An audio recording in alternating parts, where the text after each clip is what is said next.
guys, I'm back with the other series I've been doing lately, the 10 out of 10 metal albums, where I just talk about records that I think are perfect, I guess. So not necessarily underground though, some are, as is the nature of the music.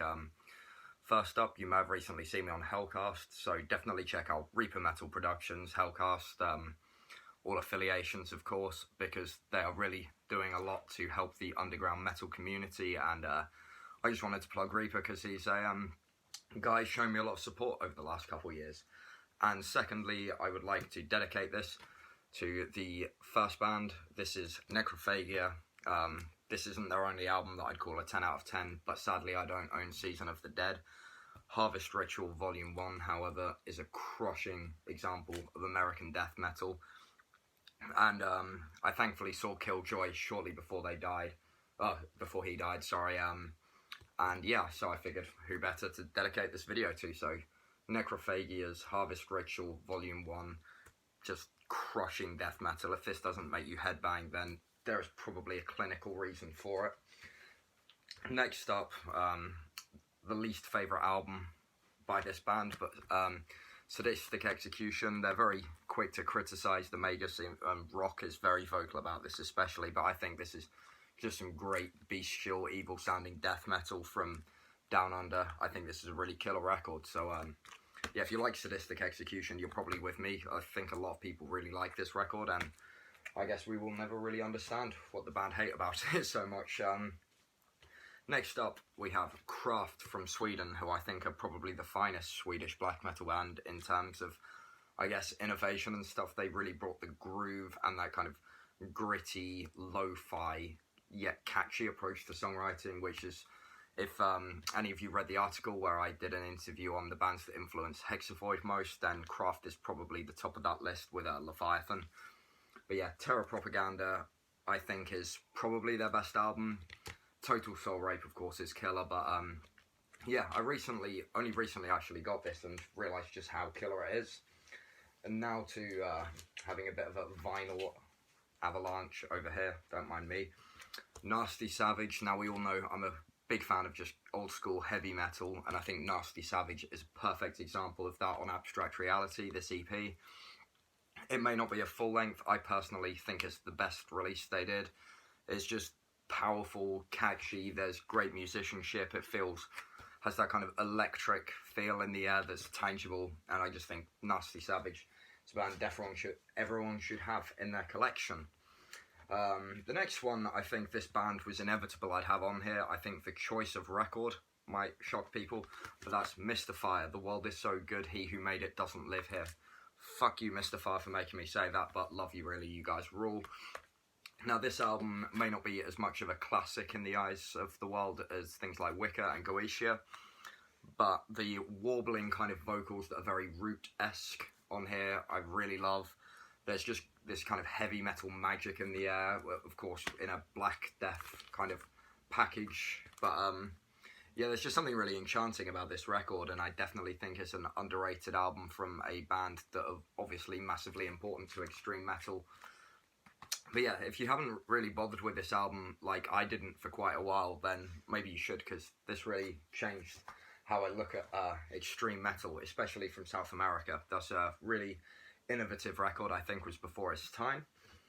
Now, everyone knew this band were coming, and the main reason they haven't been on here yet is I couldn't pick which record to host, I guess.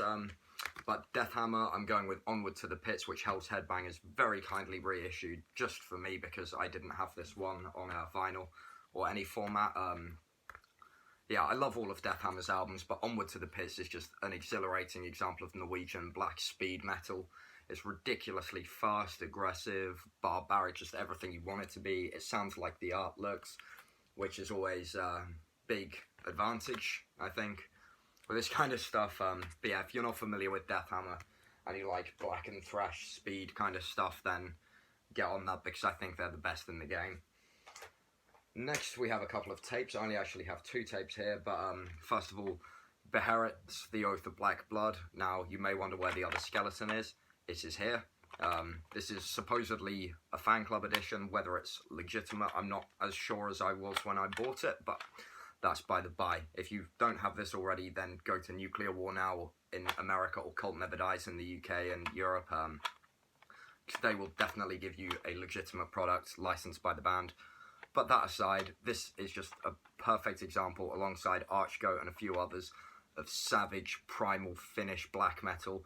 It's bestial, but it's more than just sort of war metal. This is just filthy, evil black metal that will really haunt your nightmares, and everyone who likes black metal and takes it remotely seriously should have this Beherit release.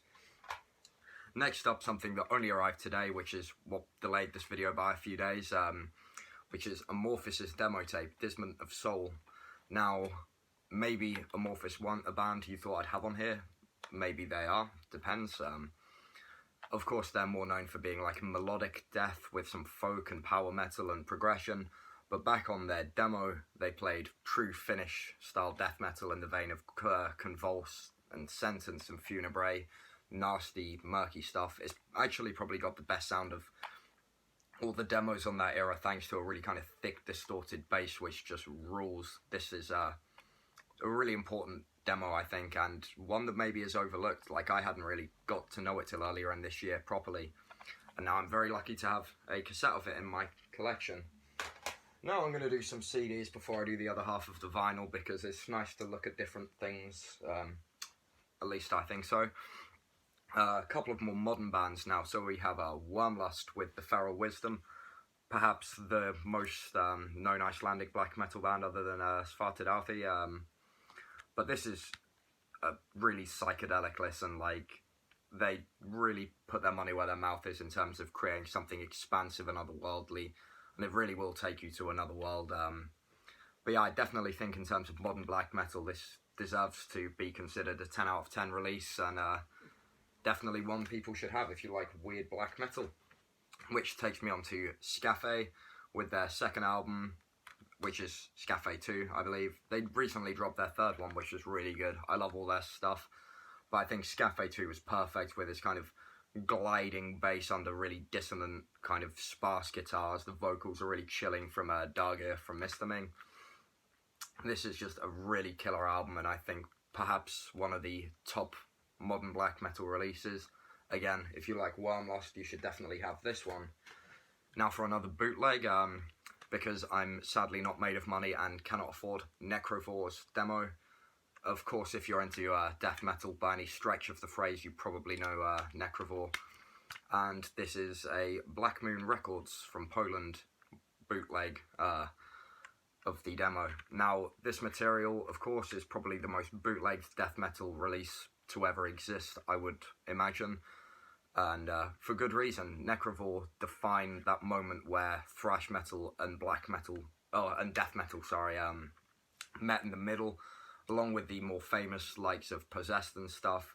These guys were creating a maniacal storm of something truly evil and grave-robbing and just damn good, and naturally I think all death metal should have Necrovore somewhat in the sound and in the influences. I think if you can get a hold of an original of that, then you definitely should, so you can give it to me or keep it for yourself, depending how you collect, but I'll take good care of it, I promise. Next up we have Sodom in the Sign of Evil. A similar kind of case with Necrovore. This is when thrash metal before it became black metal, proto-black metal I guess, but this is a bestial ride of just killer Teutonic extreme metal. Of course, I've had Creator on a previous video, and I think of all the Sodom stuff in the Sign of Evil and Obsessed by Cruelty, which is conveniently on this release, but mainly in the Sign of Evil, is a must-have for all metal maniacs, especially who appreciate extreme metal, because that was one of the kind of defining early days moments. Now another bootleg, what do you know, with Unleashed, Revenge, and The Laughter Has Died. This basically includes all the demo stuff of Unleashed. In fact, I will read it to you like a storybook. So you get the Utter Dark demo, the Revenge demo, the Dark One promo, and the Revenge Tour live demo, which is where they took, and now The Laughter Has Died, I believe, from. So, a really cool little release. But what this is on here for is Unleashed. Fuck me, that's hard. Unleashed, The Revenge, I think, is a must-have Swedish demo, along with the Nihilist and Dismembered demos, of course. Definitely important, and it shows where Unleashed came from before they sailed away on Viking boats to do more melodic stuff. And no, that's not last of the CDs, this is a long video. Morbid Angel, Altars of Madness, no explanation needed, one of the most evil sounding death metal albums ever made. Every heavy metal fan should have this, in my opinion, and it's the Lovecraftian murk that really made death metal what it is today, I think. You know, if you look at any band, excuse me, of worth, I guess, in death metal, Morbid Angel has probably been a part of their journey. I mean, I went as far as somewhat stealing the name Sickly England, which is Sickly Angel, heavily inspired by Morbid Angel, which is in Danish, but probably can attribute it to the fact that I was a huge Morbid Angel fan from a very young age, so there we go. Definitely get Altars of Madness, and if you don't already have it, stop this video and go and get it. Next, some more thrash, because I'm feeling diverse. We have Rigor Mortis, a band I don't necessarily know very much about, but this album I picked up about 3-4 years ago, just because it looks like a great thrash metal album. And it is, and it's more than that, because I think it's a really important tying thing of where you draw the line of speed and thrash metal. I think it influenced a lot of the black thrash stuff I like, and it is just an amazing album. If you like stuff like Nitro with their Out Fucking Rageous album, which I do love, this is that kind of just over-the-top mental guitar work, and it's just great. Like, definitely listen to Rigor Mortis, self-titled. It's such a good album. Now we have one kind of modern, kind of not, which is Repugnant. Of course, Tobias Forge is probably, for some reason, more known for doing Ghost than Repugnant. I do like Ghost, actually, but nowhere near as much as I like Repugnant. This is the Hecatomb demo, or EP rather.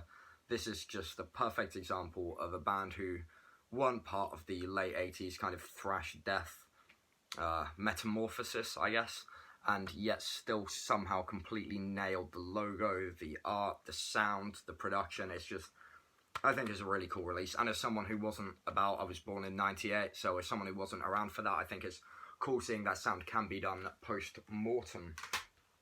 Now we have Massacre from Beyond. Again, a lot of these I feel like I'm not really going to have to do much talking, because Massacre, of course, legendary death metal veterans who feature Terry Butler and Bill Andrews and Rick Ross and Cam Lee. They're four incredible artists in death metal. And yeah, From Beyond, I think, was Massacre's masterpiece. They've done some great stuff since, but this album is the cream of the crop as far as I am concerned. And now we have Niggerath.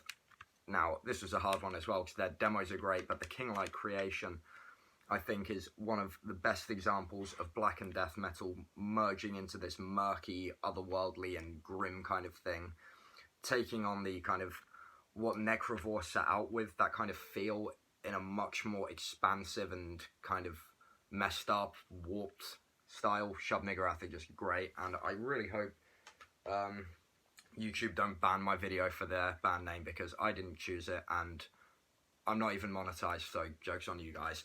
And last of the CDs is Temple Nightside. Of course, these were going to make it in there. Temple Nightside, incredible death metal with black metal influences. Now featuring Phil Kusap's of Vassifor, which I think really made the last two albums that bit more special, but all their stuff rules. Iron Bonehead release. Now, this album is just expansive, cavernous, murky, somewhat bestial black and death from kind of down under, I guess. No, Temple Nightside are Australian and Vassifor in New Zealand. I'm pretty sure that's the right way round, but forgive me if I've got that wrong. Locations don't really interest me very much, so anyway, Temple Nightside, great stuff. Now for the last batch of vinyl, we have Disaster, Hellfire's Dominion, which is German black thrash. I guess this is part of, you could lump it in with the first wave black metal in a way, in terms of sound. Of course, if you love stuff like Venom and Bathory, then Disaster will probably appeal to you. It's just raw, scathing, fast, extreme metal, and I think it's a must-have record. Next up, more scathing black thrash from Nifelheim. This is their 2000 album, the second last full-length. Servants of Darkness, Envoy of Lucifer, and self-titled are also great, but as is the other one, which name has just completely left my mind, and my favourite Nifelheim song is actually their new one on the 7-inch, the Burning Warpath to Hell. But Servants of Darkness was the first Nifelheim album I owned. I only had the CD until yesterday, but my kindly best friend bought it twice because he loves Nifelheim that much and sold me one. But yeah, definitely a must-have of Swedish extreme metal. These two Iron Maiden loving twins will deliver you to the land of underground evil heavy metal from Sweden, and thus everyone shall like it.